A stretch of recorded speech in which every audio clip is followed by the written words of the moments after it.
Hello मेरे प्यारे students, स्वागत है आप सभी का आपके अपने यूट्यूब चैनल साई-फाई स्टडी में। स्टूडेंट्स, आज की इस वीडियो में हम लोग यूपी बोर्ड हाई स्कूल परीक्षा 2026 का अनसॉल्व पेपर हल करने वाले हैं।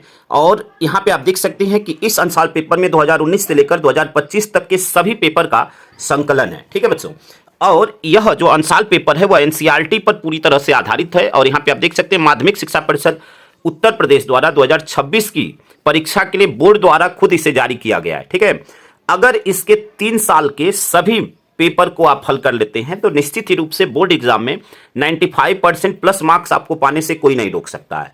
आपको केवल 2023, 2024 और 2025 के सभी सेट को कर लेना है। यानी प्रत्येक ईयर में 7 सेट होते हैं, टोटल 21 सेट होंगे। उन सभी सेट को आपको कंप्लीट कर लेना है और मैं इस चैनल पर आपको सभी सेट को मैं आपको कंप्लीट भी करवाने वाला हूं। ठीक है, तो इसलिए इस चैनल से एक बार जरूर जुड़े और अपनी तैयारी को बेहतर बनाएं। आज की वीडियो में हम आपको बता दें कि गणित सेट 2 2025 जिसका पेपर कोड है 822 BW, इस पेपर को आज हम पूरा करने वाले हैं। इसके बहुविकल्पी प्रश्नों को ऑलरेडी हम पहले ही कर चुके हैं।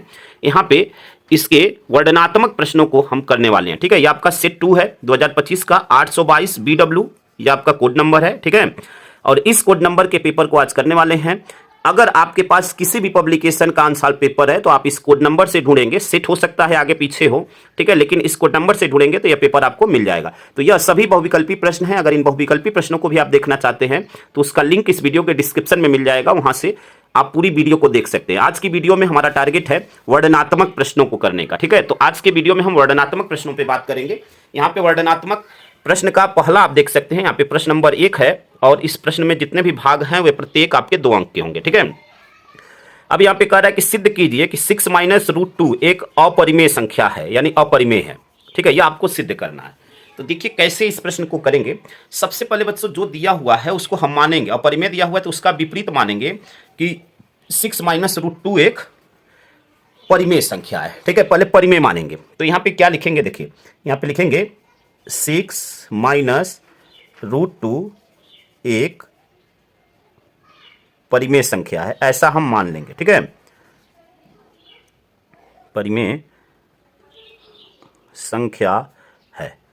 ठीक है, अब जब यह परिमेय संख्या है तो इसे हम a/b के रूप में लिख सकते हैं या p/q के रूप में, यानी अंश और हर के रूप में। तो यहाँ पे लिखेंगे इसलिए 6 - √2 इक्वल टू a/b। अब a और b क्या है, तो यहाँ पे लिखेंगे a तथा b सह अभाज्य संख्याएं हैं। ठीक है, सह अभाज्य संख्याएं हैं। सह अभाज्य संख्याएं क्या होती हैं? ऐसी संख्याएं जिनका अगर HCF लिया जाए तो 1 प्राप्त हो। ठीक है, सह अभाज्य संख्याएं हैं तथा b इक्वल टू नॉट 0 है, यानी b की वैल्यू जो है 0 के बराबर नहीं होनी चाहिए। ठीक है, अब देखिए यहां से इसको क्या करेंगे, अब यहाँ से हम इसको सॉल्व करेंगे। अब सॉल्व करेंगे तो सॉल्व करने में हमें किन किन स्टेपों का पालन करना है इसको हम लोग यहाँ से देखेंगे। तो देखिए हम यहाँ से क्या करेंगे कि a/b का इधर पक्षांतर कर लेंगे। तो पक्षांतर कर लेते हैं तो 6 इधर इसको लाएंगे तो a/b और बराबर इसको इधर लेकर जाएंगे तो यह हो जाएगा √2, यानी √2 को हमने इधर भेजा और इसको हमने इधर भेज लिया। ठीक है, अब यहाँ पे देखिए कि जो a और b हैं वह पूर्णांक हैं। जब a और b पूर्णांक हैं तो 6 - a/b एक परिमेय संख्या होगी। तो यहाँ पे लिखेंगे, देखिए यहाँ पे देखिए क्या लिखेंगे, चूंकि a और b एक पूर्णांक हैं, a और b एक पूर्णांक हैं, अतः 6 - a/b एक परिमेय संख्या होगी, परिमेय संख्या होगी। ठीक है, यह परिमेय संख्या है। ठीक है, जब यह पूर्णांक होंगे तो यह क्या होगी, एक परिमेय संख्या है। ठीक है, अब जब यह परिमेय संख्या है तो परिमेय संख्या के ही बराबर होगी। यानी हम यहाँ से यह कह सकते हैं कि जो √2 है वह भी एक परिमेय संख्या होगी, एक परिमेय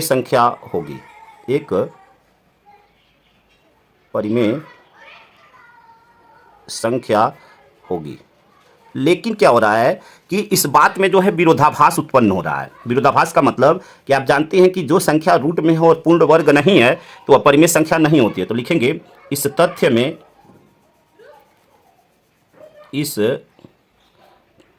में विरोधाभास, ठीक है, इस तथ्य में विरोधाभास उत्पन्न हो रहा है।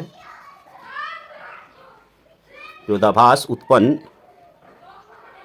हो रहा है क्योंकि ऐसे ही आपको लिखना है, ठीक है ना, क्योंकि √2 क्या है, √2 एक अपरिमेय संख्या है, एक अपरिमेय संख्या है। अब जब √2 एक अपरिमेय संख्या है तो किसी भी अपरिमेय संख्या के साथ अगर परिमेय संख्या जोड़ी या घटाई जाए तो वह क्या होती है, अपरिमेय ही होती है, ठीक है। तो अब जब √2 एक अपरिमेय संख्या तो हम कह सकते हैं कि 6 - √2 भी क्या होगी, एक अपरिमेय संख्या होगी। और यहाँ पे हमने लिख दिया कि जो हमने माना हुआ था उसमें विरोधाभास उत्पन्न हो रहा है, यानी जो हमारी कल्पना थी वह क्या थी, गलत थी। जो हमने परिमेय माना था यानी वह परिमेय न होकर क्या है, अपरिमेय है। तो यहाँ पे लिखेंगे अतः 6 - √2 एक अपरिमेय संख्या होगी, एक अपरिमेय संख्या होगी, ठीक है। यह आपका आंसर हो जाएगा इस प्रश्न के लिए। आई होप कि इस प्रश्न को आप अच्छी तरह समझ गए होंगे। ऐसे ही आपको लिखना है इस प्रश्न को, ठीक है। अगले प्रश्न की तरफ बढ़ते हैं बच्चों। अगला प्रश्न आपका फर्स्ट का ख। देखिए फर्स्ट का ख क्या है, आपको पहले ही बता दें कि वीडियो थोड़ी सी लंबी हो सकती है, लेकिन आपको प्रत्येक प्रश्न को पूरा डिटेल में मैं समझाऊंगा। आपको प्रत्येक प्रश्न निश्चित रूप से आपको समझ में आ जाएगा, ठीक है। तो इसलिए वीडियो को शुरू से अंत तक जरूर देखिएगा, तभी पूरे कॉन्सेप्ट को आप समझ पाएंगे बच्चों, ठीक है। फर्स्ट का ख है कि यक्स अक्ष पर उस बिंदु के निर्देशांक ज्ञात कीजिए जो 2, -5 और -2, 9 से समदूरस्थ है। तो चलिए इस प्रश्न को हल करते हैं। यहाँ पे देखिए यक्स अक्ष पर उस बिंदु को, तो देखिए यक्स अक्ष पे हम कहें तो यक्स अक्ष पे क्या होता है बच्चों, यक्स अक्ष पर y का मान 0 होता है। यानी अगर निर्देशांक की हम बात करें, यहाँ पे इस बिंदु पे निर्देशांक की बात करें तो जो निर्देशांक होंगे एक तो यक्स होगा और दूसरा क्या होगा, 0 होगा, ठीक है। अब इसी बिंदु से जो अगले 2 बिंदु दिए गए हैं उनके समदूरस्थ होने के निर्देशांक ज्ञात करने। अगर इस बिंदु के निर्देशांक हम मान लें कि यह बिंदु ए का निर्देशांक है x, 0 और अदर जो 2 बिंदु दिए गए हैं, ठीक है ना, हम मान लें कि यह बिंदु P के निर्देशांक हैं 2, -5, ठीक है ना, 2, -5 और यह मान लें कि Q के निर्देशांक हैं -2, 9। अब समदूरस्थ के लिए कंडीशन क्या होती है, समदूरस्थ के लिए कंडीशन होती है कि इन दोनों बिंदुओं के बीच की दूरी और इन दोनों बिंदुओं के बीच की दूरी वह आपस में बराबर होनी चाहिए। अर्थात यहाँ से हम क्या कह सकते हैं कि जो AP है, ठीक है, वह बराबर होगा किसके, या AP² कर लीजिए, AP² बराबर होगा AQ² के, ठीक है, AP² बराबर होगा AQ² के, ठीक है। अब यहाँ से दोनों बिंदुओं के बीच की दूरी हम निकालेंगे और उसको बराबर ऐसे दिखाकर हल कर लेंगे और वहाँ से x की वैल्यू फाइंड आउट कर लेंगे। तो चलिए यहाँ पे हल करते हैं। हम यहाँ पे पहले AP² की वैल्यू यानी इन दोनों बिंदुओं के बीच की दूरी निकाल लेते हैं। उसके लिए सूत्र हम आपको यहीं पे बता देते हैं कि 2 बिंदुओं के बीच की दूरी का सूत्र होता है x2 - x1 का whole square plus y2 - y1 का होल स्क्वायर, यह आपका सूत्र होता है, ठीक है। अब यहाँ पे देखिए यह वैल्यू जो है, पहली वैल्यू x1, यह y1, यह आपका x2 और यह y2। फिर जब इन दोनों के लिए भी लेंगे तो यह x2 और यह y2। पहले हम इन दोनों के बीच की दूरी लिख रहे हैं यहाँ पे, ठीक है। तो सूत्र आपका यही है, यहाँ पे लिखते हैं देखिए, यानी इन दोनों बिंदुओं के बीच की दूरी जब लिखेंगे तो x2 - x1, तो x2 की वैल्यू क्या है 2, तो यहाँ पे 2 - x का whole square plus y2 - y1, तो y2 की वैल्यू आपकी है -5 - 0 का होल स्क्वायर, ठीक है। यह आपका हो गया। यहाँ पे रूट लगा देंगे, रूट पूरे पर है, ठीक है ना। अब यहाँ से क्या करेंगे, AQ के बीच की दूरी यानी इन दोनों बिंदुओं के बीच की दूरी, सूत्र सेम रहेगा। यहाँ पे रूट पहले ही लगा देते हैं, ठीक है ना। यहाँ पे भी रूट पूरा है, ध्यान रखिएगा, ठीक है। अब यहाँ से हम क्या करेंगे, AQ के बीच की दूरी, तो सेम सूत्र x2 की वैल्यू है -2, तो -2 माइनस x1 की वैल्यू है x, तो इसका whole square plus y2 - y1, तो y2 की वैल्यू है 9 और y1 की वैल्यू है 0, तो इसका होल स्क्वायर। यहाँ पे रूट को हटाने के लिए हम दोनों पक्षों का वर्ग कर देंगे, ठीक है, दोनों पक्षों का वर्ग करेंगे तो रूट हट जाएगा। ठीक है, तो एक लाइन आप लिख लीजिएगा दोनों पक्षों का वर्ग करने पर। मैं यहाँ पे लिख नहीं रहा हूँ, आपको आप लिख लीजिएगा दोनों पक्षों का वर्ग करने पर। अब जब वर्ग करेंगे तो यह रूट हट जाएगा। हम उसके आगे से हल कर रहे हैं। तो यहाँ पे देखिए a माइनस बी का यह होल स्क्वायर बन रहा है, तो इसको तोड़ लेंगे तो यह हो जाएगा a स्क्वायर यानी 2 का स्क्वायर 4 प्लस b स्क्वायर यानी x स्क्वायर माइनस 2ab। तो 2a का मान है 2 और b का मान है x, तो यह हो जाएगा 4x। ठीक है, प्लस यहाँ पे देखिए 5 में से 0 जाएगा, 5 ही होगा, -5 उसका स्क्वायर करेंगे तो यह प्लस में हो जाएगा, नहीं हो जाएगा 25। ठीक है, आई होप कि मेरी बात को आप समझ गए होंगे। बराबर यहाँ से देखिए ये आपका a माइनस बी का होल स्क्वायर, तो a स्क्वायर यानी 2 का स्क्वायर 4 प्लस b स्क्वायर, तो प्लस b स्क्वायर यानी x स्क्वायर माइनस 2ab। तो माइनस तो होगा लेकिन यह आपका माइनस में, तो इसकी वजह से प्लस हो जाएगा और यह आपका हो जाएगा 4x। ठीक है, यहाँ पे देखिए प्लस 9 का स्क्वायर हो जाएगा 81। अब यहाँ से हल करके हमें x का मान निकाल लेना है। तो देखिए x स्क्वायर और यहाँ पे x स्क्वायर पक्षांतर करेंगे तो यह कट जाएंगे। अब यहाँ पे क्या बचा देखिए -4x और यहाँ पे आपका इस 4x का पक्षांतर करेंगे तो यह भी हो जाएगा माइनस में 4x। ठीक है, आई होप कि मेरी बात को आप समझ गए होंगे। प्लस यहाँ पे देखिए 25 और 4 29। ठीक है ना, 25 और 4 29 और यहाँ पे जब इन दोनों का पक्षांतर करेंगे 81 और 4 का, तो 81 और 4 यहाँ पे जुड़ जाएंगे, 85 हो जाएगा। इधर लाएंगे तो माइनस में हो जाएगा 85, इतना बराबर 0। ठीक है, अब यहाँ से देखिए -4 और -4 ये हो जाएगा -8x। ठीक है ना, अब 85 में से 29 को माइनस कर लेंगे। ठीक है ना, 85 में से 29 को माइनस करेंगे तो देखिए क्या हो जाएगा, 15 में से 9 गया 6, 15 में से 9 गया 6, 7 में से 2 गया 5 यानी 56 हो जाएगा। ठीक है ना, और चिन्ह क्या होगा बड़ी संख्या का, यह बराबर 0। हमें x की वैल्यू चाहिए तो x बराबर क्या हो जाएगा, इस 56 का इधर पक्षांतर करेंगे तो 56 प्लस में हो जाएगा। ठीक है ना, तो यह हो जाएगा आपका पॉजिटिव में 56 और 8 को इधर भेजेंगे तो यह बटे में आ जाएगा और यहाँ पे माइनस है तो माइनस लगा देंगे। 8 सत्ते 56 यानी x की वैल्यू क्या आई 7 आ गई, x की वैल्यू 7। अब आपसे बोला हुआ है प्रश्न में, क्या बोला हुआ है कि x अक्ष पर उस बिंदु के निर्देशांक ज्ञात कीजिए जो इन दोनों बिंदुओं से क्या है समदूरस्थ हैं। ठीक है, तो अब यहाँ पे लिख देंगे समदूरस्थ बिंदु के निर्देशांक, समदूरस्थ बिंदु के निर्देशांक। ठीक है, समदूरस्थ बिंदु के निर्देशांक बराबर x का मान क्या है यहाँ पे -7। ठीक है, और देखिए निर्देशांक यहाँ पे हमने लिखा था ना, तो यहाँ यहीं पे यह मान रख देंगे, तो x का मान -7 और y का मान 0। ठीक है, x का मान -7 और y का मान 0, यही आपका क्या हो जाएगा बच्चों, आंसर हो जाएगा। आई होप कि इस प्रश्न को आप अच्छी तरह समझ गए होंगे। चलिए अगले प्रश्न की तरफ बढ़ते हैं। पहले का गौ यहाँ पे देखते हैं। प्रश्न क्या है देखिए, यहाँ पे प्रश्न है कि बिंदुओं a -2,2 और b 2,8 को जोड़ने वाले रेखाखंड AB को 4 बराबर भागों में विभाजित करने वाले बिंदुओं के निर्देशांक ज्ञात कीजिए। ठीक है, तो चलिए इस प्रश्न को हल करते हैं और देखते हैं कि क्या इसका आंसर आएगा। ठीक है ना, यहाँ पे सबसे पहले जो बिंदु दिए गए हैं उन बिंदुओं को लिख लेते हैं और उसके बाद इस प्रश्न को हल करते हैं। बिंदु ए के जो निर्देशांक हैं, यहाँ पे बिंदु ए के जो निर्देशांक हैं वह दिया हुआ है आपका -2,2, तो -2,2 और बिंदु बी के जो निर्देशांक हैं, यानी बिंदु बी के जो निर्देशांक हैं वह हैं 2,8। यह आपको निर्देशांक दिया गया है। ठीक है, अब जब निर्देशांक दिया गया है और बोला हुआ है कि इन दोनों रेखाखंडों को जोड़ने वाले जो ए बी रेखाखंड है 4 बराबर भागों में विभाजित करने, समझिएगा प्रश्न को। यहाँ पे जैसे मान लीजिए यह आपका ए बी एक लाइन है, यह ए है और यह बी है। ठीक है, अब यहाँ पे ए के जो निर्देशांक हैं वह है -2,2 और यहाँ का जो निर्देशांक है वह है 2,8। ठीक है, अब 4 भागों में इसे बांटना है, 4 भाग में। तो हम अगर मान लें कि यह जो बिंदु है यह P1, ठीक है ना, तो यहाँ से यहाँ तक एक भाग हो गया। अगर इस बिंदु को हम मान लें P, ठीक है, और इस बिंदु को हम मान लें P2, तो यह 4 भाग आपका हो गया। ठीक है, यहाँ से AP1, यहाँ से आपका दूसरा, तीसरा और यह चौथा, अब 4 भाग हो गए। अब यहाँ से हम यह आपका क्या होगा, मध्य बिंदु होगा। तो इन दोनों की सहायता से हम बिंदु P का निर्देशांक फाइंड आउट कर लेंगे। ठीक है, तो यहाँ पे लिखेंगे बिंदु P के निर्देशांक, बिंदु P के निर्देशांक यानी मध्य बिंदु सूत्र से हम बिंदु P का निर्देशांक निकाल लेंगे। तो बिंदु P का जो निर्देशांक होगा, सूत्र आपका होता है x1 + x2 बटे में 2 और y1 + y2 बटे में 2। तो यहाँ पे आपका x1 हो जाएगा, या y1 हो जाएगा, या आपका x2 हो जाएगा और यह y2 हो जाएगा। ठीक है बच्चों, अब यहाँ से हम क्या करेंगे, सभी मानों को रख देंगे।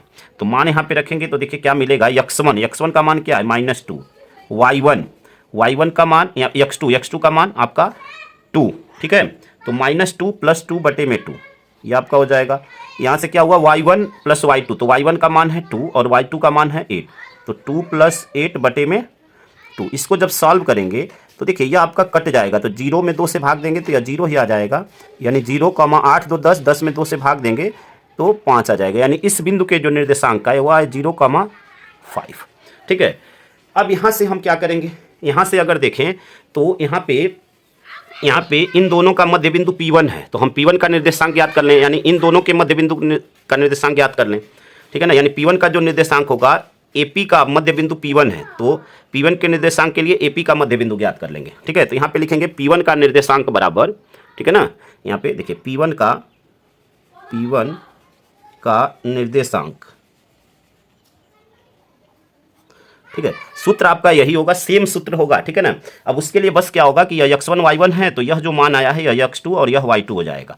अब यहाँ से इसकी सहायता से हम P1 का निर्देशांक ज्ञात कर लेंगे, तो x1 - 2 + 0 बटे में 2, फिर y1 और y1 + y2, तो 2 + 5 और बटे में 2। इसको सॉल्व करेंगे तो यह तो आपका क्या हो जाएगा, कट होगा तो -1 हो जाएगा। ठीक है ना, तो यह आपका हो जाएगा -1 और 5 2 7, 7 बटे में 2, तो यह आपका इसका निर्देशांक हो जाएगा। अब P2 का निर्देशांक ज्ञात करें तो P2 जो है PV का मध्य बिंदु होगा, तो यहाँ पे लिखेंगे P2 का निर्देशांक, P2 का निर्देशांक। अब यहाँ पे भी वही सूत्र लगाएंगे। ठीक है, आप x1 y1 x2 y2 किसी को पहले किसी को बाद में माने, आंसर आपका सेम आएगा। ठीक है बच्चों, तो उसमें आपको कंफ्यूज नहीं होना अब इन दोनों के लिए, तो इसको x1 कर लीजिए, इसको y1 कर लीजिए, कोई प्रॉब्लम नहीं है। ठीक है, तो यहाँ पे P2 का निर्देशांक सूत्र आपका सेम होगा, x1 की वैल्यू 0, यानी 0 + x2 की वैल्यू है 2, तो बटे में 2, y1 + y2, y1 का मान है 5 और y2 का मान है 8 बटे में 2। तो यहाँ पे जब इसको सॉल्व करेंगे तो 2 में 2 से भाग देंगे तो 1 हो जाएगा, तो 1 और 8 5 13, तो 13 बटे में 2। तो यह आपके 4 बिंदुओं के निर्देशांक हो गए। ठीक है ना, यह सभी जो है क्या हो गए, निर्देशांक हो गए इन दोनों बिंदुओं के बीच के। ठीक है, अब आप इन सभी बिंदुओं को आप लिख सकते हैं आप अलग अलग। ठीक है ना, बिंदु P के निर्देशांक यह आया, P1 का निर्देशांक यह और P2 का निर्देशांक यह, यही आपके 3 आंसर हो जाएंगे। आई होप कि यहाँ तक के प्रश्न को आप अच्छी तरह समझ गए होंगे। अगले प्रश्न की तरफ बढ़ते हैं बच्चों। अगला प्रश्न आपका प्रश्न नंबर 1 का घ, देखिए क्या है, सिद्ध कीजिए कि √1 + sin थीटा बटे में 1 - sin थीटा बराबर sec थीटा + tan थीटा। तो चलिए इस प्रश्न को हल करते हैं। ठीक है, और देखते हैं कि क्या इसका आंसर आएगा। ये तो सिद्ध करना है, तो इसमें आंसर तो आपका खुद दिया हुआ है, बस आपको सिद्ध करके दिखाना है। तो चलिए इस प्रश्न को हल करते हैं बच्चों। ठीक है, तो देखिए कैसे हल करेंगे इसको। सबसे पहले रूट में आपका क्या दिया हुआ है, रूट में 1 + sin थीटा और बटे में 1 - sin थीटा। तो यहाँ से लेफ्ट हैंड साइड को हम लेकर चल रहे हैं। ठीक है ना बच्चों, 1 + sin थीटा और बटे में 1 - sin थीटा। ठीक है, अब हम क्या करेंगे, अंश और हर में 1 + sin थीटा से गुणा करना है। अंश और हर में 1 + sin थीटा से गुणा करना है। हम लेफ्ट हैंड साइड को यहाँ पे लेकर चल रहे हैं, ध्यान रखिएगा। तो अंश और हर में जब 1 + sin थीटा से गुणा करेंगे तो क्या आएगा, समझिएगा। यहाँ से देखिए ये आपका हो जाएगा 1 + sin थीटा, अंश और हर में हमने गुणा कर दिया। एक लाइन आपको लिखना है यहाँ पे कि अंश और हर में 1 + sin थीटा से गुणा करने पर। ठीक है बच्चों, अब यहाँ पे जब गुणा करेंगे तो यह क्या हो जाएगा, यह a + b, यह a + b और यह a + b, तो यह हो जाएगा a + b का होल स्क्वायर। ठीक है, और यह आपका a - b, a + b, तो a² - b² हो जाएगा। तो यहाँ पे अब इसको, इन दोनों को इस रूप में लिख लें, तो यह आपका हो जाएगा रूट में, ठीक है ना, रूट में आपका हो जाएगा 1 + sin थीटा का होल स्क्वायर, और यह a + b, a - b, तो a² - b², यानी 1 का square minus sine square theta. तो 1 का स्क्वायर तो 1 ही होगा। ठीक है ना, 1 का स्क्वायर क्या होगा, 1 ही होगा, तो यहाँ पे 1 का स्क्वायर करने की जरूरत नहीं है। अब यहाँ से हम क्या कर सकते हैं बच्चों कि यहाँ पे देखिए, यहाँ पे क्या करेंगे, 1 + sin थीटा का होल स्क्वायर, ठीक है ना, और यह आपका 1 - sin स्क्वायर थीटा, यह होता है आपका cos स्क्वायर थीटा। अब देखिए दोनों स्क्वायर में हैं, तो अगर हम रूट को हटाएंगे तो यह स्क्वायर हट जाएगा, यानी यह क्या हो जाएगा 1 + sin थीटा और बटे में cos थीटा। आई होप कि यहाँ तक आप समझ गए होंगे। अब इन दोनों को अलग अलग कर लें, यानी इनको ऐसे भी लिख सकते हैं, 1 बटे में cos theta plus sin theta बटे में cos थीटा, sin थीटा बटे में cos थीटा। तो 1 बटे में cos थीटा यह आपका होता है sec थीटा। 1 बटे में cos क्या होता है, सिक थीटा होता है, ठीक है, सिक थीटा। अब प्लस साइन बटे में कॉस, ये होता है आपका टेन थीटा, ठीक है ना। अब यहाँ पे आप देख रहे हैं कि राइट हैंड साइड में यही प्रूफ करना था, यहाँ पे आप देख रहे हैं, तो ये आपका सिद्ध हो गया, यहाँ पे लिख देंगे प्रूव्ड, ठीक है ना, या लेफ्ट हैंड साइड बराबर राइट हैंड साइड ऐसे भी लिख सकते हैं, ठीक है, ये आपका प्रूफ हो गया। आई होप कि इस प्रश्न को आप अच्छी तरह समझ गए होंगे। अगले प्रश्न की तरफ बढ़ते हैं बच्चों। अगला प्रश्न आपका प्रश्न नंबर 1 का अंग क्या है? त्रिज्या 21 सेंटीमीटर वाले वृत्त की एक जीवा केंद्र पर 60 अंश का कोण अंतरित करती है, संगत वृत्तखंड का क्षेत्रफल ज्ञात कीजिए। ठीक है, तो चलिए इस प्रश्न को हल करते हैं और देखते हैं कि इसका क्या आंसर होगा। सबसे पहले प्रश्न में जो जो चीजें दी गई होंगी बच्चों उसको आपको लिखना है। तो यहाँ पे त्रिज्या दी गई है, त्रिज्या लिख लेंगे, ठीक है ना। यहाँ पे त्रिज्या, यहाँ पे लिखेंगे त्रिज्या r बराबर 21 सेंटीमीटर, ठीक है। फिर आपका थीटा का मान दिया हुआ है, थीटा बराबर 360 अंश, ठीक है। अब बोला हुआ है कि संगत वृत्तखंड का क्षेत्रफल, तो इसका फार्मूला होता है, समझिएगा। यहाँ पे संगत वृत्तखंड का क्षेत्रफल क्या होता है? संगत वृत्तखंड का क्षेत्रफल बराबर त्रिज्यखंड का क्षेत्रफल, त्रिज्यखंड का क्षेत्रफल माइनस संगत त्रिभुज का क्षेत्रफल। संगत त्रिभुज, शॉर्ट में त्रिभुज हमने लिख दिया, त्रिभुज का क्षेत्रफल, ये आपका सूत्र हो गया। अब यहाँ से सभी मानों को रख लें। त्रिज्यखंड का क्षेत्रफल जो होता है वो होता है आपका थीटा बटे में 360 डिग्री, ठीक है ना, गुणे में पाई आर स्क्वायर माइनस संगत त्रिभुज का क्षेत्रफल यानी रूट में 3/4 भुजा का स्क्वायर, ठीक है ना, भुजा का स्क्वायर, ठीक है। अब इसी को हल कर लेना है। भुजा मतलब वो उसकी त्रिज्या हो जाएगी, ठीक है। अब यहाँ पे हम क्या करेंगे, सभी मानों को रख देंगे। थीटा का मान है 300, थीटा का मान है प्रश्न में 60 डिग्री, ठीक है ना, 60 डिग्री वापिस आएंगे तो 60 डिग्री बटे में 360 डिग्री गुणे पाई का मान है 22/7, ठीक है, पाई का मान है 22/7 और आर का मान है 21 गुणे 21 माइनस यहाँ पे देखिए रूट 3/4 और यहाँ पे भी भुजा जो है वही जो उसकी त्रिज्या होगी त्रिज्यखंड की वही आपकी भुजा हो जाएगी। तो यहाँ पे अभी हो जाएगा 21 गुणे 21। यहाँ से देखिए 0 से 0 कट गया, 6 से 36 को कट करेंगे 6 हो जाएगा, 2 तिहाई 6 3 हो गया और 2 से इसको कट कर देंगे 11 आ जाएगा, 7 तिरिके 21, 3 से 3 कट गया। तो यहाँ से इसको जब हम हल करेंगे तो क्या बचा, यहाँ से 11 बचा, यहाँ से 21, तो यहाँ पे हो जाएगा 2 11 कम 11 के 11 दूनी 22 31 231 माइनस इन दोनों का गुणा होगा तो ये हो जाएगा 441। 21 का स्क्वायर जो है 441 होता है, रूट में 3 और पूरे के बटे में 4। यही आपका क्या हो जाएगा, संगत वृत्तखंड का क्षेत्रफल हो जाएगा। क्षेत्रफल है यह सेंटीमीटर में है तो सेंटीमीटर स्क्वायर हो जाएगा, ठीक है। यही आपका बच्चों क्या हो जाएगा, आंसर हो जाएगा इस प्रश्न का। चलिए अगले प्रश्न की तरफ बढ़ते हैं। अगला प्रश्न आपका प्रश्न नंबर 1 का चौ और ये अंतिम है आपका चौ का अंतिम, एक का अंतिम है कि एक डिब्बे में 4 लाल कंजे 6 सफ़ेद कंजे और 5 हरे कंजे हैं। इस डिब्बे में से एक कंजा यादृच्छा निकाला जाता है तो इसकी क्या प्रायिकता होगी कि निकाला गया कंजा लाल है और सेकंड कह रहा है हरा नहीं है। तो सबसे पहले बच्चों यहाँ पे जो भी कंजे दिए गए हैं उन सभी कंजों को हम जोड़ लेंगे, ठीक है। तो यहाँ पे लिखेंगे, देखिए पहले तो कौन कौन से कलर के कंजे हैं उनको हम लिख लेंगे कि लाल कंजों की संख्या बराबर 8, ठीक है ना, लाल कंजों की संख्या बराबर 8 ऐसे लिख लेंगे। यहाँ पे लिखेंगे लाल कंजे की संख्या, लाल कंचे की संख्या बराबर 4 दिया हुआ है, ठीक है ना, 4। फिर आपका है सफ़ेद, तो यहाँ पे सफ़ेद कंचे की संख्या बराबर 8, ठीक है ना। फिर आपका हरे कंचे की संख्या दिया हुआ है 5, तो यहाँ पे लिख लेंगे हरे कंचे की संख्या बराबर 5, ठीक है, 5। अब कुल कंचों की संख्या कितनी हो जाएगी, कुल कंचों की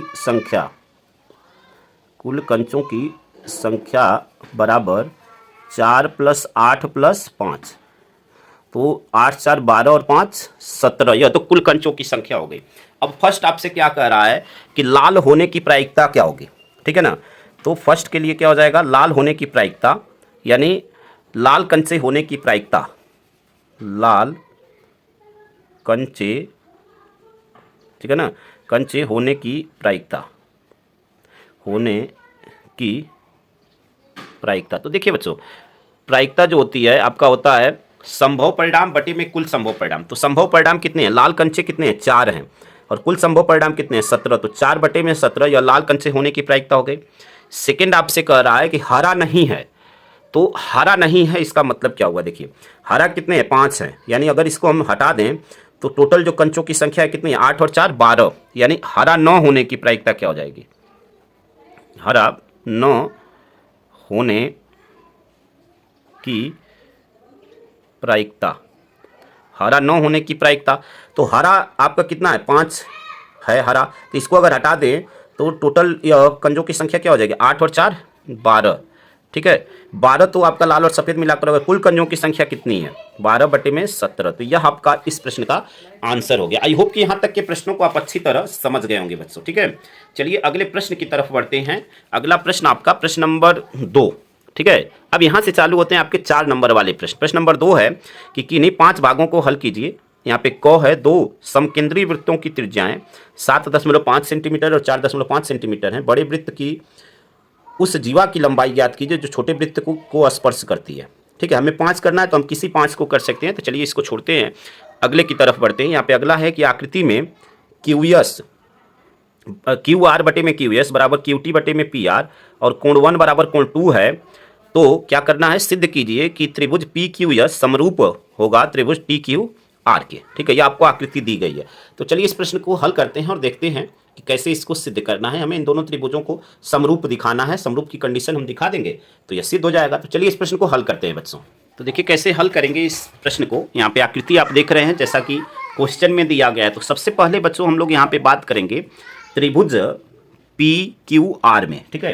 तो चलिए इस त्रिभुज में लिखेंगे त्रिभुज पी क्यू आर में। देखिए क्या दिया हुआ है, त्रिभुज पी क्यू आर में, ठीक है। त्रिभुज पी क्यू आर में यहाँ पे प्रश्न में दिया हुआ है कि जो कोण 1 है कोण 2 के बराबर है। तो यहाँ पे लिखेंगे कोण 1 बराबर कोण 2, यह आपको दिया हुआ है, ठीक है। अब जब कोण 1 और कोण 2 बराबर होगा तो वहाँ से हमें कुछ चीज़ें मिलेंगी। यहाँ पे अगर हमें कहें कि चूंकि कोण 1 बराबर कोण 2, तो जब 2 कोण बराबर होते हैं तो उसके सामने की भुजाएं भी आपस में बराबर होती हैं, ठीक है।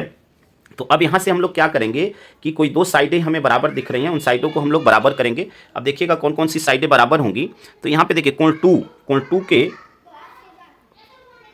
तो इन त्रिभुजों में अगर हम देखें पी क्यू आर में, यानी पी क्यू आर में, तो Q के सामने की भुजा यानी कोण 1 है, कोण 1 के सामने की भुजा क्या है, पी आर है, और कोण 2 के सामने की भुजा पी क्यू है।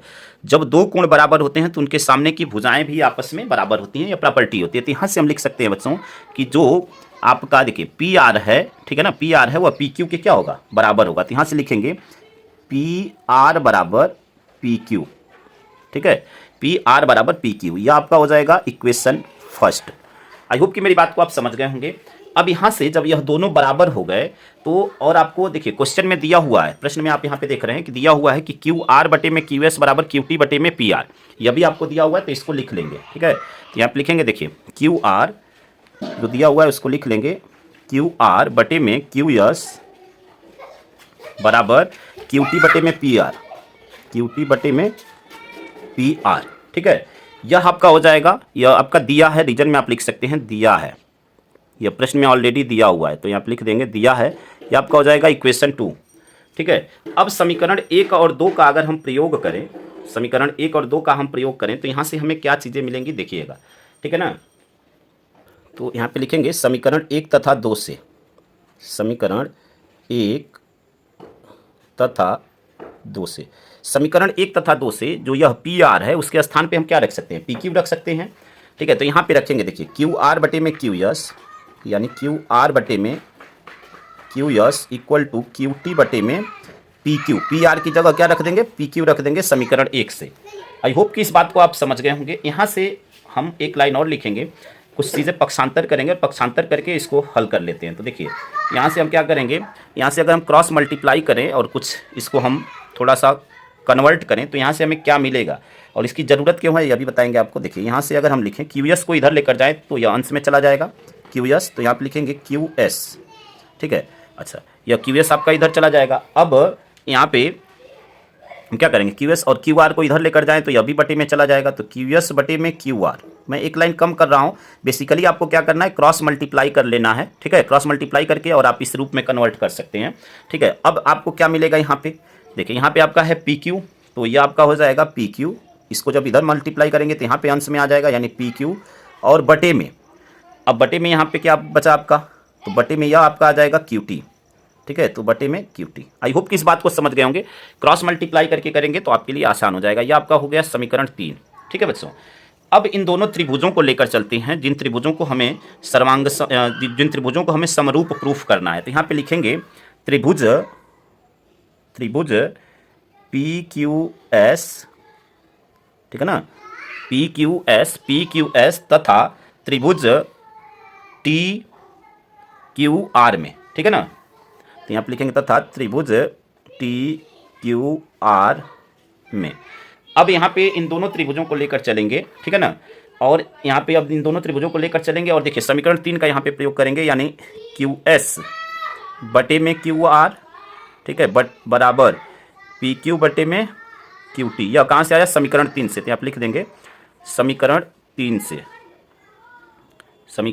से, ठीक है, समीकरण 3 से यह आया। अब आप जानते हैं कि यदि आपका कोई दो त्रिभुज की जो संगत भुजाएं हैं वह बराबर तभी होती हैं जब वह त्रिभुज क्या हो, समरूप हो, ठीक है। यहाँ पे इसीलिए हमने इस रूप में कन्वर्ट किया, यानी समीकरण 3 यह जो लाइन थी इसको इस रूप में इसीलिए कन्वर्ट किया।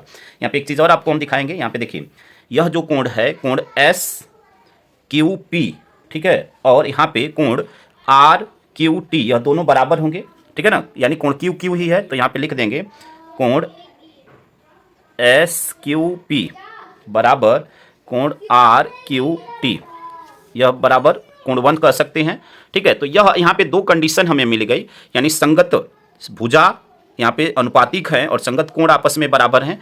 तो हम कह सकते हैं कि यह दोनों त्रिभुज जो है क्या होंगे, समरूप होंगे, क्योंकि समरूप होने के लिए यही कंडीशन होती है बच्चों। तो यहाँ से हम कह सकते हैं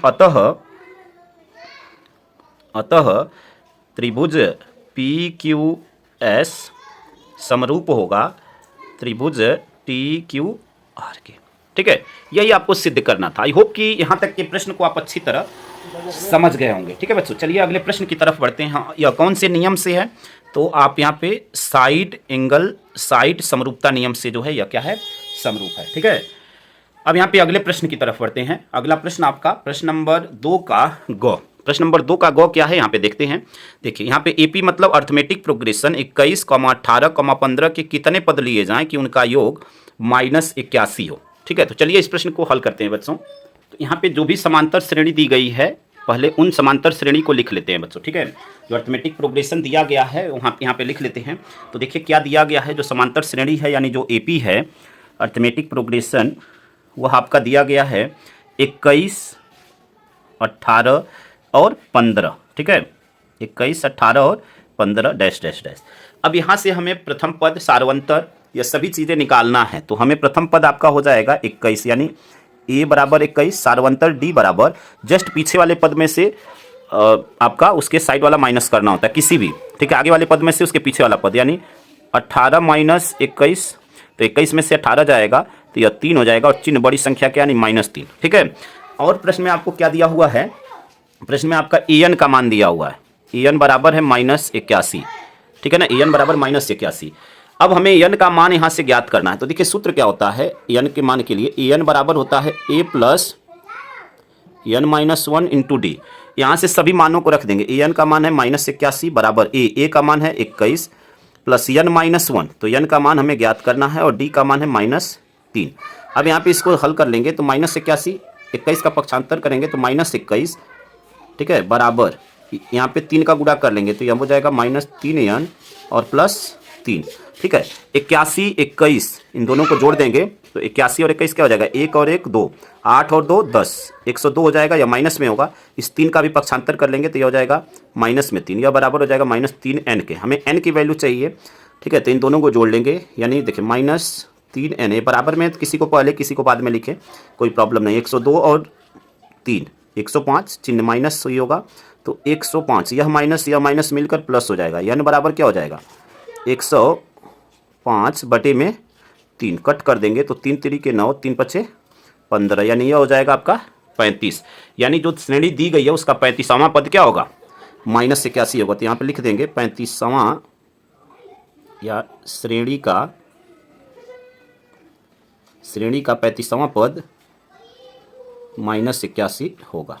ठीक है, यह आपका आंसर हो जाएगा बच्चों। आई होप कि यहाँ तक के प्रश्न को आप अच्छी तरह समझ गए होंगे। चलिए घ वाले की तरफ बढ़ते हैं। घ वाला क्या दिया हुआ है, द्विघात बहुपद x² + 10x + 21 के शून्यक ज्ञात कीजिए और शून्यकों तथा गुणांकों के बीच के संबंध की जांच कीजिए। तो चलिए इस प्रश्न को हल करते हैं और देखते हैं कि क्या इसका आंसर आता है। ठीक है, इस प्रश्न को हल करके और देखते हैं कि इसका आंसर क्या आता है। तो चलिए इस प्रश्न को हल करते हैं। सबसे पहले यहाँ पे आपको जो बहुपद दिया गया है उसका गुणनखंड करना है। ठीक है, तो बहुपद क्या है, यहाँ पे बहुपद आपको दिया हुआ है x² + 10x और +21, इसका गुणनखंड करना है। तो गुणनखंड आई होप कि आपको आता ही होगा। यहाँ पे गुणनखंड करके हम दिखाएंगे, लेकिन डायरेक्ट हम यहाँ पे देखिए सॉल्व कर रहे हैं। यानी x², 7 3 के 21, 7 और 3 10 होगा, तो 7x + 3x और +21।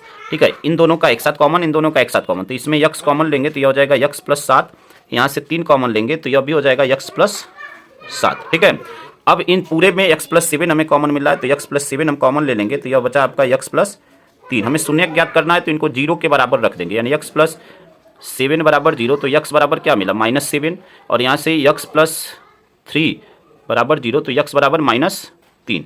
यानी यहाँ पे x के क्या है, 2 मान आए। ठीक है ना, -3 और -7।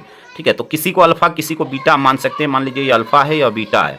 ठीक है, अब सत्यता की जांच के लिए हमें शून्यकों का योग और शून्यकों का गुणनफल ज्ञात करना होता है। तो यहाँ पे लिखेंगे, ठीक है ना, सत्यता की जांच,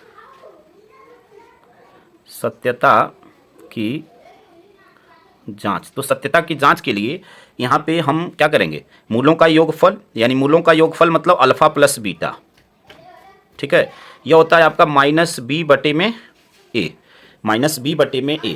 तो अब -b और a का मान कहाँ से आएगा, तो यह जो समीकरण दिया गया है इसकी तुलना, यानी बहुपद जो दिया गया है इसकी तुलना करेंगे ax² bx + c से। तो a के स्थान पे क्या है, कुछ नहीं है तो 1 होगा, b के स्थान पे क्या है 10 है, तो b बराबर आपका 10 हो जाएगा, c बराबर क्या हो जाएगा 21। तो अल्फा + बीटा, अल्फा की वैल्यू है -7 और बीटा की वैल्यू है -3, तो प्लस माइनस मिलकर माइनस हो जाएगा, -b/a में a, तो -b की वैल्यू है -10 और बटे में a।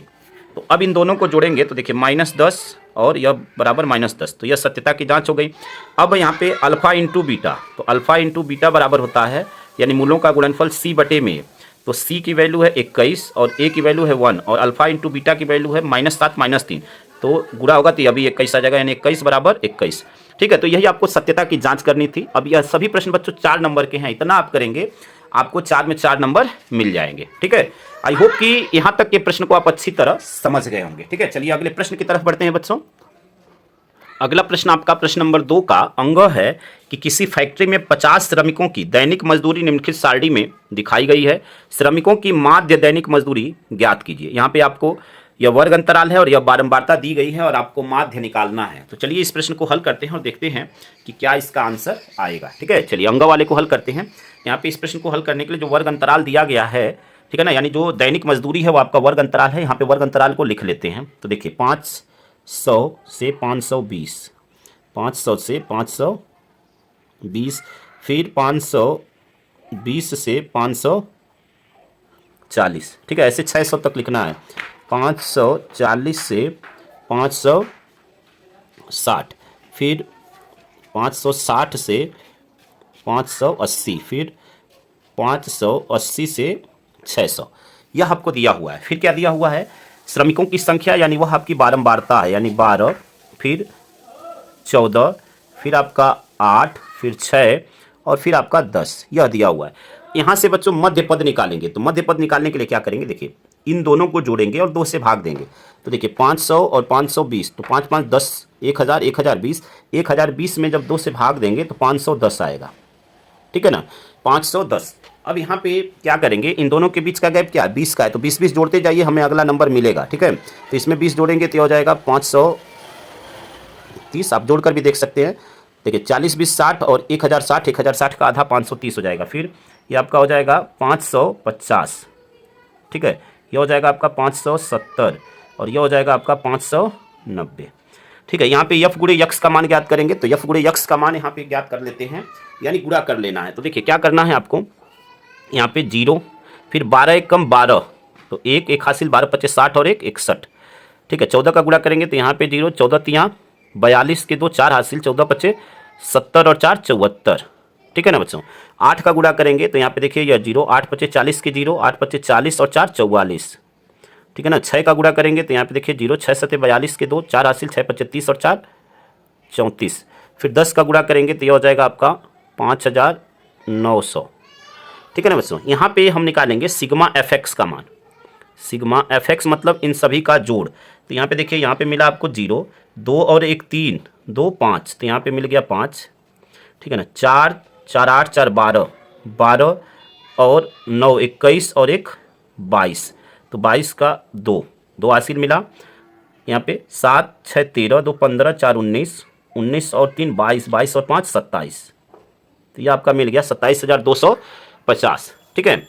यहाँ पे एक बार चेक कर लेते हैं, या 0 2 1 3 2 5, फिर आपका 4 1 5 4 9 4 13, 13 और 9 22 के 2 2 हासिल, 7 6 13, 2 15, 4 19, 3 22 और 5 27, ये आ गया। यहाँ से निकालेंगे सिग्मा एफ का मान। तो सिग्मा एफ क्या हो जाएगा, देखिए यहाँ पे सिग्मा एफ, चलिए डायरेक्ट जोड़ लेते हैं। तो 14 और 12 26 हो जाएगा, 26 और 8 34, 34 6 40 और 10 50। आपको माध्य निकालना है। ठीक है बच्चों। तो माध्य के लिए सूत्र क्या होता है, देखिए माध्य बराबर होता है सिग्मा एफ एक्स बटे में sigma F. Sigma F x की वैल्यू यहाँ पे दिख रही है आपको 27,250 बटे में 50, 0 से 0 कट गया, 5 से इसको कट कर ले तो 5 पचे 25, 27 में से 25 जाएगा 2 22, 5 चौके 20 और 5 पचे 25। ठीक है, पूरा आपका कट गया, यानी ये आपका आ गया 545। क्या आ गया आपका 545। ठीक है, तो यह आपका बच्चों हो जाएगा आंसर। यह आपका क्या हो जाएगा, माध्य बराबर 545। माध्य बराबर 545, यह आपका आंसर हो जाएगा। आई होप कि यहाँ तक के प्रश्न को आप अच्छी तरह समझ गए होंगे। चलिए अगले प्रश्न की तरफ बढ़ते हैं। अगला प्रश्न आपका प्रश्न नंबर 2 का च, निम्नलिखित बारंबारता सारणी का बहुलक और माध्यक ज्ञात कीजिए। ठीक है, यहाँ पे आपको वर्ग अंतराल और बारंबारता दिया गया है, इसका माध्यक भी ज्ञात करना है और बहुलक भी ज्ञात करना है। तो चलिए इस प्रश्न को हल करते हैं बच्चों और देखते हैं कि इसका आंसर क्या आएगा। ठीक है, तो चलिए इस प्रश्न को हल करते हैं। सबसे पहले जो वर्ग अंतराल और बारंबारता दी गई है उसको यहाँ पे लिख लेते हैं सबसे पहले। ठीक है ना, तो यहाँ पे पहले उसको लिख लेते हैं और फिर प्रश्न को तब हल करते हैं। यहाँ पे तो देखिए वर्ग अंतराल आपको क्या दिया गया है, वर्ग अंतराल है 65 से 85। ठीक है, पहला है 65 से 85।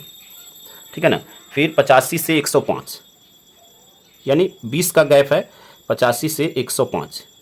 ठीक है, फिर 105 से ये आपका क्या हो जाएगा 125। ठीक है, 105 से 125, फिर 125 से 145, 125 से 145, फिर आपका 145 से 165, फिर 165 से 185 और 185 से 205। ठीक है, यह आपको दिया हुआ है। फिर आपका बारंबारता दिया हुआ है। बारंबारता क्या है, देखिए 4 5 13 20 14 8 और 4। ठीक है, 4 5 13 20 14 8 4, ये आपको बारंबारता दिया गया है। ठीक है, अब यहाँ से हम निकालेंगे संचयी बारंबारता। ठीक है, संचयी बारंबारता निकालेंगे और उसके बाद फिर बहुलक और माध्यिका ज्ञात करते हैं। ठीक है, तो सबसे पहले यहाँ पे चलिए संचयी बारंबारता निकालते हैं और फिर माध्यिका निकालेंगे और उसके बाद फिर बहुलक निकालेंगे। तो यहाँ पे संचयी बारंबारता कैसे निकालते हैं बच्चों, पहला मान यही हो जाता है। दूसरे मान के लिए जस्ट नीचे वाली वैल्यू को ऐड कर लेते हैं, 5 और 4 9, फिर उसके नीचे वाले को तो 9 और 13 यह जुड़ेगा तो 9 3 12 22 हो जाएगा आपका। फिर 22 और 20 तो यह हो जाएगा 42, 42 और 14 तो 4 2 6 और 4 1 5। ठीक है, 56, 56 और 8 तो 56 और 8 64, 64 और 4 68, तो ये आपका हो जाएगा 68। यहाँ से निकालेंगे यन का मान, यानी इन सभी बारंबारताओं को जोड़ लेंगे। 5 4 9 3 12 4 16, 16 4 20 8 28 के 8 2 हासिल। ठीक है, 2 2 4 और 2 6, यानी यन का मान आ गया 68। अब यहाँ से हमें क्या निकालना है, हमें निकालना है माध्यिका पहले। तो यहाँ से निकालेंगे सबसे पहले n/2, यानी 68 बटे में 2। भाग देंगे तो यह आ जाएगा 34। अब देखेंगे कि यह मान हमें संचयी बारंबारता में या तो डायरेक्ट मिलना चाहिए या इसके नियरेस्ट, छोटा नहीं लेना, जस्ट इससे बड़ा मान कौन सा मिलेगा। तो देखिए जस्ट बड़ा मान यहाँ पे मिल रहा है बच्चों 42, ठीक है ना। इससे जस्ट बड़ा मान कौन सा मिलेगा 42। तो उस लाइन का जो वर्ग अंतराल होता है वह आपका कहलाता है माध्यक वर्ग या माध्यिका वर्ग, ये आपका माध्यक वर्ग कहलाता है, ठीक है। और उस लाइन की जो बारंबारता होती है वह एफ का मान होता है, उससे जस्ट ऊपर की जो संचयी बारंबारता वह होती है संचयी बारंबारता सी एफ से रिप्रेजेंट करते हैं, ठीक है। यहाँ से हम लोग निकालेंगे माध्यिका। अब माध्यिका का सूत्र क्या होता है, सूत्र आपको याद होना चाहिए। सूत्र अगर नहीं याद होगा तब आप प्रश्न को नहीं हल कर पाएंगे, ठीक है। तो सूत्र यहाँ से हम लोग लिखेंगे और फिर प्रश्न को तब हल करेंगे। तो सूत्र आई होप कि आपको याद होगा, अगर नहीं याद है तो हम आपको एक बार रिमाइंड करा देते हैं, ठीक है ना।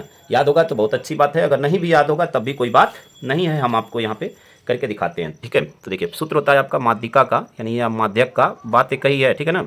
माध्यक बराबर क्या होता है आपका, हाँ यहाँ से अभी सभी मानों को लिख लें पहले। तो देखिए यहाँ से आपका पहला मान यह यल होता है, ठीक है, यानी जो निम्न सीमा होती है वह यल का मान होता है। सभी मानों को लिख लें ताकि फार्मूले में रखने में आसानी रही। आपका यल हो गया, फिर हमें यच की ज़रूरत पड़ती है। तो यच के लिए क्या करते हैं, जो माध्यक वर्ग है उसमें बड़े वाले यानी उच्च सीमा में से निम्न सीमा को माइनस कर लेते हैं। तो 145 में से 25 माइनस होगा तो यह हो जाएगा 20। और हमें क्या चाहिए, यह हो गया एफ का मान हमें पता ही है, सी एफ का मान हमें पता ही है, तो बाकी मान हमें पता है। अब यहाँ से हम सभी मानों को रख देंगे और इसको हल कर लेंगे। तो सूत्र पहले लिख लेते हैं, यल प्लस हमें n/2 माइनस सी एफ, ठीक है, पूरे के बटे में एफ और गुणे में एच, ये आपका सूत्र होता है। सूत्र आपको याद होना चाहिए बच्चों, ठीक है। सूत्र अगर नहीं याद रहेगा तो प्रश्न को हल करना थोड़ा सा मुश्किल आपके लिए हो जाएगा। n की वैल्यू यहाँ पे 125 प्लस n/2 का मान आप देख रहे हैं 34 है, तो 34 माइनस संचयी बारंबारता 22 है, तो 34 माइनस 22 बटे में एफ का मान 20 है तो बटे में 20 और गुणे में एच का मान 20। यहाँ 20 से 20 तो यह कट गया। अब यह क्या बचा 125 प्लस 34 में से 22 गया, 4 में से 2 गया 2 और 3 में से 2 गया 1, इन दोनों को जोड़ देंगे तो 125 और 12 तो यह हो जाएगा आपका 137। यह आपका हो गया माध्यक, ठीक है, यह आपका क्या हो गया माध्यक। तो एक आंसर तो आ गया। अब आपसे दूसरा पूछा हुआ है बहुलक भी आपको निकालना है इस प्रश्न के लिए, ठीक है, बहुलक भी निकालना है। तो माध्यक तो आ गया, अब बहुलक चलिए बताते हैं कैसे निकालेंगे। तो बहुलक के लिए देखिए बच्चों क्या करेंगे, यहाँ पे जो प्रश्न दिया गया है, ठीक है ना, प्रश्न जो दिया गया है, तो सबसे पहले बहुलक के लिए देखते हैं कि सबसे बड़ी बारंबारता कौन है। तो यहाँ पे देख रहे हैं कि सबसे बड़ी बारंबारता आपका 20 है, ठीक है। तो इस लाइन का जो वर्ग अंतराल होता है वह आपका बहुलक वर्ग कहलाता है। यानी यहाँ पे अगर हम यह कहें, यह जो वर्ग अंतराल होगा ये वाला आपका बहुलक वर्ग कहलाएगा, ठीक है। अब बहुलक वर्ग में भी आपको अब निम्न सीमा उच्च सीमा सभी पता चल गई, तो अब यहाँ से हम आगे का काम कर लेंगे, ठीक है। तो देखिए अब बहुलक के लिए फिर फार्मूला लिखेंगे और इस प्रश्न को फिर हल करेंगे। तो आई होप कि बहुलक का भी फार्मूला आपको याद होगा, ठीक है। अब यहाँ पे थोड़ा सा मैं आपको बता दें बाकी चीज़ें कैसे लेंगे, तो थोड़ा सा आपके लिए आइडिया हो जाएगा, तो आसानी रहेगी। यह जो मान होता है, ठीक है ना, चलिए इसी पे लिख देते हैं। यह जो मान होता है यह होता है आपका F1, इसके ऊपर की जो बारंबारता होती है आपकी F0 और इसके नीचे की जो बारंबारता होती है आपकी F2, ठीक है। बाकी यल का मान वही रहेगा, यहाँ से जो आपको मिला है यच का मान भी वही रहेगा जो इस प्रश्न में है, ठीक है। तो यहाँ से अब सूत्र लिखते हैं और डायरेक्ट हम हल करते हैं। तो यहाँ से सूत्र लिखेंगे, तो सूत्र आपका याद होना चाहिए बहुलक के लिए। देखिए यहाँ पे सूत्र लिख देते हैं, बहुलक बराबर क्या होता है, L प्लस ब्रैकेट के अंदर F1 माइनस F0 बटे में 2F1 minus F0 minus F2 गुणे में H, ये आपका सूत्र होता है। यहाँ से सभी मानों को रख देंगे। यल का मान आपका क्या आया 125, तो यहाँ पे रखेंगे 125 प्लस F1 और F0 का मान अभी प्रश्न में हमने बताया, तो F1 का मान आपका है 20 माइनस F0 का मान है 13 बटे में 2 गुणे F1 का मान 20, तो 2 गुणे 20 माइनस F0 का मान है आपका 13 और F2 का मान है 14, ठीक है, और गुणे में H का मान क्या है आपका, यहाँ पे आप देख रहे हैं 20। अब इसी को हल कर लेना है बच्चों, ठीक है। अब इसको आप हल करेंगे, जो आएगा वही आंसर हो जाएगा। तो चलिए आपको हल करके दिखा देते हैं। यहाँ से 125 प्लस यहाँ से 20 में से 13 गया तो यह हो जाएगा 7, 20 दूनी 40, 40 माइनस 13 और 14 ऐड करेंगे तो यह हो जाएगा 27, ठीक है, और गुणे में 20। एक लाइन और हल करते हैं यहाँ से, तो यह हो जाएगा 125 प्लस 7 बटे में यहाँ पे 40 में से 27 जाएगा तो यह क्या हो जाएगा आपका 13 हो जाएगा, ठीक है ना। 40 में 27 जाएगा 13 हो जाएगा और गुणे में 20 गुणा कर लीजिए, तो 125 प्लस 7 दूनी 14 140 हो जाएगा बटे में 13। यहाँ से इसको हल कर लेंगे तो 125 प्लस 140 में 13 से भाग देंगे तो 13 कम 13 1 10, यहाँ 0 बढ़ जाएगा दशमलव, ठीक है। 100 13 सत्ते 91, ठीक है। फिर आपका 9 90 13 सत्ते 91 अधिक हो जाएगा तो आपका 13 छाक 78। तो हमें दशमलव के 2 स्थान तक ही लेंगे, 125 और 10 135.76। यह आपका क्या हो जाएगा, आंसर हो जाएगा बहुलक का, ठीक है बच्चों, 135.76। यह आपका आंसर हो जाएगा बहुलक का। आई होप कि इस प्रश्न को आप अच्छी तरह समझ गए होंगे, ठीक है। चलिए अगले प्रश्न की तरफ चलते हैं। देखिए वीडियो थोड़ा सा लंबा हो सकता है लेकिन इस बात की गारंटी है कि पूरा प्रश्न आपको समझ में आएगा, ठीक है। तो अगला प्रश्न आपका प्रश्न नंबर 4 की तरफ बढ़ते हैं। देखिए प्रश्न नंबर 4 क्या है, इस प्रश्न को सबसे पहले देख लेते हैं। प्रश्न नंबर 4 नहीं, प्रश्न नंबर 3, ठीक है। 2 कंप्लीट हुआ, 3 देखिए। प्रश्न नंबर 3 आपका 6 नंबर का है। तो प्रश्न नंबर 3 है बच्चों कि 2 अंकों की एक संख्या और उसके अंकों को उलटने पर बनी संख्या का योग 99 है। यदि संख्या के अंकों का अंतर 5 है तो संख्या ज्ञात कीजिए। ऐसी संख्या कितनी हैं, ठीक है। तो यह एक प्रश्न है और अथवा में यहाँ पे ये वाला प्रश्न है, इस प्रश्न को भी आप पढ़ सकते हैं, ठीक है। अब इन दोनों प्रश्नों में से किसी एक ही प्रश्न को करना है। तो चलिए हम यहाँ पे ऊपर वाले प्रश्न को ही करके दिखाते हैं कि कैसे इस प्रश्न को हल करना है, ठीक है। तो इस प्रश्न को हल करने के लिए बच्चों सबसे पहले हम इकाई और दहाई के अंक को मान लेंगे कि माना संख्या के इकाई का अंक x तथा दहाई का अंक y है, ठीक है। यहाँ पे लिख लेते हैं, माना संख्या के इकाई का अंक x तथा दहाई का अंक क्या है, दहाई का अंक y है, ठीक है।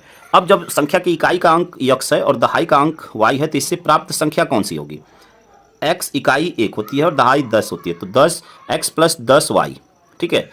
यह हो जाएगा आपका।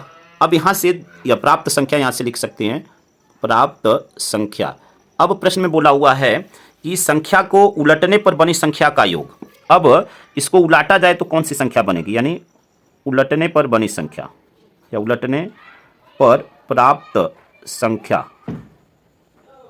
तो उलटने पर प्राप्त संख्या कौन सी होगी, यह x प्लस 10y है। इसको उल्टा करेंगे तो यह 10x प्लस y हो जाएगा, यानी 10x प्लस y बराबर 10x प्लस y। अब इन दोनों को का योग जो है 99 है, तो यहां से लिखेंगे प्रश्नानुसार x प्लस 10y और फिर आपका 10x प्लस y, यह बराबर है 99 के। यहाँ पे प्रश्न में आप देख सकते हैं यही दिया हुआ है। देखिए प्रश्न में क्या बोला हुआ है कि उसके अंकों को उलटने पर बनी, यानी 2 अंकों की एक संख्या और उसके अंकों को उलटने पर बनी संख्या का योग। तो 2 अंकों की एक संख्या यह हुई, अंकों को उलटने पर बनी संख्या यह हुई, उनके अंकों का योग यह है। यहाँ से हमें एक समीकरण प्राप्त होगा, 10x और x 1x, तो यह हो जाएगा आपका 11x, 10y और 1y, तो यह हो जाएगा आपका 11y। यह बराबर हो जाएगा 99 के। यहाँ से 11 कॉमन लेंगे और इधर भेजेंगे तो बटे में चला जाएगा, यानी x प्लस y बराबर 11 नवा 99, यानी 9 हो जाएगा, ठीक है। 11 कॉमन लेंगे, इधर भेजेंगे तो बटे में चला जाएगा, इक्वेशन फर्स्ट हो जाएगा, ठीक है। अब यहाँ पे देखिए कि यदि संख्या के अंकों का अंतर 5 है, यानी जो यह संख्याएं हैं इनके अंकों का अंतर 5 है, यानी x माइनस वाई बराबर 5, ठीक है। ये आपका समीकरण 2 है। अब यहाँ पे इन दोनों समीकरणों की सहायता से x और y का मान ज्ञात करेंगे। तो दोनों समीकरणों को हम जोड़ते हैं तो y से y कट जाएगा, यहाँ पे 2x बराबर 9 5 14, x बराबर क्या हो जाएगा, 2 से भाग देंगे तो 7 हो जाएगा, यानी x बराबर आया 7। यही x का मान हम समीकरण 1 या 2 किसी में रख दें तो x का मान 7 आ गया। अब x का मान समीकरण 1 में ही चलिए रखते हैं, x का मान समीकरण 1 में रखने पर, 1 में रखने पर, तो समीकरण 1 में रखेंगे तो देखिए क्या हो जाएगा, यहाँ पे जब x का मान रखेंगे और उसको पक्षांतर करेंगे तो y बराबर क्या हो जाएगा 9 माइनस 2, तो y बराबर 9 माइनस 7, ठीक है ना, 9 माइनस 7, x का मान 7 है तो क्या आ जाएगा 2 मिल जाएगा। अब वह प्राप्त संख्या कौन सी होगी, तो उस संख्या को यहाँ पे हम रख दें तो प्राप्त संख्या हमें क्या मिलेगी, देखिए वह संख्या क्या होगी। अब मानों को रख दें तो x का मान है 7, ठीक है, 7 प्लस y का मान है 2, तो 10 गुणे 2, तो यह संख्या हमें हल किए तो 10 दूनी 20 7 27, या 27 मिली और उल्टा करेंगे या तो यह 72, तो वह संख्या क्या होगी 27 या 72 होगी। यही आपका आंसर हो जाएगा। आई होप कि इस प्रश्न को आप अच्छी तरह समझ गए होंगे। चलिए अगले प्रश्न की तरफ बढ़ते हैं। अगला प्रश्न आपका प्रश्न नंबर 4, ठीक है। प्रश्न नंबर 4 क्या है बच्चों, इस प्रश्न को हल करते हैं और समझते हैं। यहाँ पे देखिए प्रश्न नंबर 4 है, यहाँ पे देखिए प्रश्न नंबर 4 है कि एक नदी के पुल के एक बिंदु से नदी के सम्मुख किनारों के अवनमन कोण क्रमशः 30 अंश और 45 अंश हैं। यदि पुल किनारों से 5 मीटर की ऊंचाई पर हो तो नदी की चौड़ाई ज्ञात कीजिए। यहाँ पे √3 का मान 1.732 लेना है। ठीक है, तो चलिए इस प्रश्न को हल करते हैं और देखते हैं कि कैसे यह प्रश्न आपका हल होगा। ठीक है, यहाँ पे और अथवा में भी यह प्रश्न है, यह भी प्रश्न आपका 6 नंबर का है, ध्यान रखिएगा। अथवा में भी है, अथवा में क्या है कि सिद्ध कीजिए कि cos a minus sine A plus 1 बटे में cos a plus sine A minus 1 बराबर cosec A plus cot A. ठीक है, तो चलिए इस प्रश्न को हल कर लेते हैं। यहाँ पे चलिए ऊपर वाले को ही हम आपको बता देते हैं, बहुत ही महत्वपूर्ण प्रश्न है 6 नंबर के लिए। तो चलिए इस प्रश्न को हल कर लेते हैं बच्चों। अब यहाँ पे हम आकृति बनाए हुए हैं और चलिए इस प्रश्न को हल करते हैं। ठीक है ना, तो यहाँ पे देखिए हम सबसे पहले बात करेंगे समकोण त्रिभुज APD में। ठीक है ना, समकोण त्रिभुज APD में बाकी जो जो चीज़ें दी गई हैं उसको आपको खुद लिख लेना है। ठीक है ना, तो हम यहाँ पे बात करते हैं समकोण त्रिभुज APD में। जल्दी से इस प्रश्न को हल करें, वीडियो लंबा होता जा रहा है। ठीक है, और वीडियो लंबा होता है तो आप लोग देखना भी नहीं चाहते हैं, प्लस अन्य चीज़ों में भी स्पेस आदि की प्रॉब्लम रहती है। ठीक है, मेमोरी की तो समस्या होती है। ठीक है, समकोण त्रिभुज APD में, तो इस त्रिभुज में बात करते हैं APD में। तो यहाँ से आप देख रहे हैं कि इसका जो एंगल है वो 30 अंश है। तो यहाँ पे देखिए यह लंब है या आधार है। ठीक है ना, यह आपका क्या है, लंब है या आधार है। तो लंब और आधार बताता है tan थीटा। तो यहाँ से लेंगे tan 30 अंश बराबर PD बटे में AD। ठीक है, PD बटे में AD। ठीक, अब यहाँ से PD का मान क्या है, 5 है। तो 5 और AD का मान हम AD लिखते हैं। चलिए कुछ नहीं माने हुए हैं, तो यहाँ से tan 30 का मान रख देंगे तो यह हो जाएगा आपका 1 बटे में √3। ठीक है ना, 1 बटे में √3 और यह हो जाएगा आपका 5 बटे में AD। यहाँ से क्रॉस मल्टीप्लाई करके AD का मान ज्ञात कर लेते हैं। तो AD बराबर हो जाएगा 5√3। ठीक है, इतना मीटर, क्योंकि सभी मीटर में तो मीटर में हो जाएगा। अब दूसरे त्रिभुज में जब बात करेंगे PBD में, तो इसमें देखिए क्या हो जाएगा। तो यहाँ पे लिखेंगे पुनः समकोण त्रिभुज, पुनः समकोण त्रिभुज PBD में। ठीक है, PBD में, तो यहाँ पे भी आपका लंब हो गया या आधार हो गया। तो यहाँ पे भी tan थीटा ही बन रहा है। ठीक है ना, tan थीटा ही बन रहा है। तो यहाँ से हम क्या करेंगे, या तो tan थीटा ले लें, या चलिए यहाँ से एंगल बन रहा है tan थीटा, तो यहाँ से हम क्या करेंगे, इसको हल कर लेते हैं। ठीक है, तो यहाँ से इसको हल करते हैं। तो देखिए tan 45 से आंसर ले लेंगे। तो tan 45 अंश बराबर लंब तो आपका 5 और आधार आपका DB। tan 45 की वैल्यू 1, तो 1 बराबर 5 बटे में DB बराबर क्या आ जाएगा, यहाँ से DB बराबर यहाँ से 5 आ जाएगा। ठीक है, DB का मान तो 5 आ गया।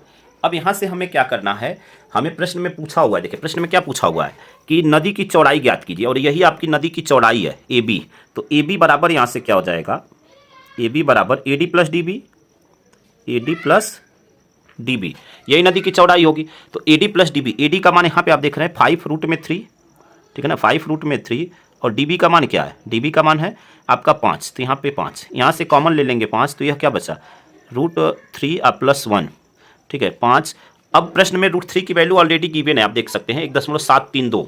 तो यहाँ से मान रख देंगे 1.732 प्लस 1। ठीक है, अब इसको हल कर लेंगे तो 5 गुणे यह जुड़ जाएगा तो 2.732। ठीक है, अब गुणा कर लेंगे 5 का, तो 5 दूनी 10 के 0, 5 दूनी 10 के 0, 1 हासिल 5 3 15, 1 16 के 6, 5 7 35 और 1 36 के 6, 3 हासिल 5 दूनी 10 और 3 13। ठीक है, 3 स्थान पे दशमलव यानी 13.66 मीटर, यह आपकी नदी की चौड़ाई हो जाएगी। ठीक है, 13.66 मीटर। प्रश्न को हल करते समय आपको थोड़ा सा वीडियो लंबा हो रहा है तो मैं जल्दी में किया हूँ। ठीक है ना, आपको क्या करना है, यहाँ पे यह आपकी नदी की चौड़ाई है, यह आपकी ऊंचाई है, तो इन पॉइंटों को यहाँ पे लिख लेंगे। ठीक है ना, इन पॉइंटों को थियरी में थोड़ा सा लिख लेंगे तो थोड़ा सा बेहतर लगता है। चलिए अगले प्रश्न और इस अनसॉल्व के इस सेट के अंतिम प्रश्न को करते हैं बच्चों। अंतिम प्रश्न आपका है प्रश्न नंबर 5। प्रश्न नंबर 5 है कि भुजा 7 सेंटीमीटर वाले एक घनाकार ब्लॉक के ऊपर एक अर्धगोला रखा हुआ है। अर्धगोले का अधिकतम व्यास क्या हो सकता है, इस ठोस का पृष्ठीय क्षेत्रफल ज्ञात कीजिए। 6 नंबर के लिए प्रश्न है। अथवा में पूछा हुआ है कि एक ठोस एक अर्धगोले पर खड़े एक शंकु के आकार का है जिनकी त्रिज्याएं 3 सेंटीमीटर है तथा शंकु की तिर्यक ऊंचाई 3 और रूट में 2 सेंटीमीटर है। इस ठोस का आयतन ज्ञात कीजिए। पाई का मान 3.14 आपको लेना है। ठीक है, तो यह आपका प्रश्न है। अब यहाँ पे देखिए बच्चों, इस प्रश्न को अगर देखा जाए तो हम लोग एक्सरसाइज में ऑलरेडी हल भी कर चुके हैं। ठीक है ना। इस प्रश्न को यानी ये जो ऊपर वाला प्रश्न है इसको एक्सरसाइज में ऑलरेडी हल भी कर चुके हैं। बहुत सारे प्रश्न ऐसे थे जिनको हम एक्सरसाइज में हल किए हुए हैं। चूँकि वीडियो लंबा हो रहा है तो हम सोच रहे हैं कि इस प्रश्न को हम आपको दिखा दें कि यह प्रश्न कैसे हल हुआ है और वहीं पे आपको समझा दें। ठीक है, तो चलिए इस प्रश्न को दिखाते हैं कि एक्सरसाइज में कहाँ पे यह प्रश्न है और कैसे हमने वहाँ पे हल किया हुआ है। तो देखिए यह जो प्रश्न है आप देख सकते हैं 12A का, ठीक है, पार्ट 1 है और यहाँ पे आपका प्रश्न नंबर 4 है। ठीक है, प्रश्न नंबर 4 यहाँ पे देख सकते हैं प्रश्न को। ठीक है ना, वीडियो चूँकि लंबा हो रहा है तो हम यहाँ पे सोचे हैं कि आपको इस प्रश्न को थोड़ा सा समय बचा लें। तो यहाँ पे देखिए वही प्रश्न है, भुजा 7 सेंटीमीटर वाले घनाकार ब्लॉक के ऊपर एक अर्धगोला रखा हुआ है। अर्धगोले का अधिकतम व्यास क्या हो सकता है, इस प्रकार बने ठोस का पृष्ठीय क्षेत्रफल। तो देखिए कुछ इस टाइप की आकृति बनेगी, यानी यह आपका घनाकार ब्लॉक है और इसके ऊपर इस टाइप से आपका अर्धगोला रखा हुआ है। अब यहाँ पे अर्धगोला अगर उसकी भुजा को ए माने तो उसकी भुजा 7 सेंटीमीटर है और त्रिज्या का मतलब कि यह जो अर्धगोला है यानी इस यहाँ से यहाँ तक यह तो इसका व्यास हो जाएगा। त्रिज्या क्या होगी, अर्धगोले की भी त्रिज्या क्या होगी, जो इसकी भुजा होगी उसका आधा यानी 3.5 सेंटीमीटर। अब घन का संपूर्ण पृष्ठ अगर हम बात करें तो यह इसका सूत्र होता है, यहाँ से मान रख देंगे तो आपका आ गया 294 सेंटीमीटर स्क्वायर। अब यहाँ से हम निकालेंगे कि जो अर्धगोला है उसका पृष्ठीय क्षेत्रफल निकालेंगे। तो पृष्ठीय क्षेत्रफल के फार्मूला होता है या वक्र पृष्ठीय क्षेत्रफल आप कह सकते हैं 2πr²। यहाँ से मान रखेंगे, हल कर लेंगे। ठीक है, तो यह आपका इस रूप में अभी छोड़ दिया गया। ठीक है, अर्धगोले के आधार का क्षेत्रफल, आधार का मतलब क्या हुआ, जैसे यह अर्धगोला है तो यह उस ऊपर वाला जो यह वाला भाग होता है बच्चों वह वृत्त के आकार का होता है। जैसे आप घर में देखते होंगे जो बाउल होता है कटोरा, उसका जो ऊपरी पोर्शन होता है वह वृत्त के आकार का होता है। तो वही आधार का क्षेत्रफल हो गया πr², यहाँ पे मान रख दिया गया। अब ठोस का जो कुल पृष्ठीय क्षेत्रफल यानी यहाँ पे बोला हुआ है ना कि बने ठोस का पृष्ठीय क्षेत्रफल, कुल पृष्ठीय क्षेत्रफल का मतलब कि जो ये आपका घन है उसका पृष्ठीय क्षेत्रफल प्लस अर्धगोले का पृष्ठीय क्षेत्रफल। ठीक है, यानी ठोस का पृष्ठीय क्षेत्रफल, वह ठोस जो है किन चीज़ों से मिलकर बना है, घन से मिलकर बना है, अर्धगोले से मिलकर बना है। तो घन का संपूर्ण पृष्ठीय क्षेत्रफल प्लस अर्धगोले का पृष्ठीय क्षेत्रफल और उसमें से जो आधार वाला भाग है ये वाला भाग, इसको हम माइनस कर देंगे। ठीक है, क्योंकि उस ठोस में यह वाला भाग आपका शामिल नहीं है। तो यहाँ पे अब यहाँ पे सभी मानों को रख दिया गया। 294 यहाँ पे आया था, यहाँ पे इसको गुणा कर लिया गया 7 7 49 π/2। ठीक है, 2 से 2 यह कट जाएगा आपका, तो 49 यहाँ पे 2, यहाँ पे क्या है आपका देखिए, चलिए यहाँ पे 2 कट नहीं किया गया है। ठीक है ना, डायरेक्ट रखा गया है। तो 2π और गुणे में 49/4 और यहाँ पे भी आपका पाई गुणे 49/4। यहाँ पे इसको साइड किए, यहाँ से यह कॉमन हो गया। ठीक है ना, पाई और 49/4 कॉमन हो गया तो यह आपका आ गया, यहाँ से पाई का मान 22/7 रख लिया गया, सॉल्व कर लिया गया। तो यह आपका आ गया 332.5 सेंटीमीटर स्क्वायर। ठीक है, अधिक जानकारी के लिए आप अगर 12A के क्वेश्चन नंबर 4 को आप एक्सरसाइज में देख सकते हैं। ठीक है ना, इसका लिंक आपको इस वीडियो के डिस्क्रिप्शन में भी मिल जाएगा। ठीक है बच्चों, तो यहाँ पे आपका पूरा ये आपका सेट आपका खत्म हुआ, सेट नंबर 2। आई होप कि प्रत्येक प्रश्न को आप अच्छी तरह समझ गए होंगे स्टूडेंट्स। अगर वीडियो आपको अच्छा लगा हो तो वीडियो को लाइक शेयर कमेंट करें। चैनल पे नए हैं तो चैनल को जरूर सब्सक्राइब करें और इस वीडियो को अपने दोस्तों तक अधिक से अधिक मात्रा में जरूर शेयर करें। एग्जाम का डेट आपको पता चल गया है, आपका डेट शीट आ गया है, तो अब अपने सही प्लान के हिसाब से सही ढंग से आप अपनी प्रिपरेशन सभी सब्जेक्ट का कीजिए ताकि आपका रिजल्ट जो है बेहतर हो। आप सभी विद्यार्थियों को आपके एग्जाम के लिए बहुत सारी शुभकामनाएं। धन्यवाद। जय हिंद, जय भारत, वंदे मातरम।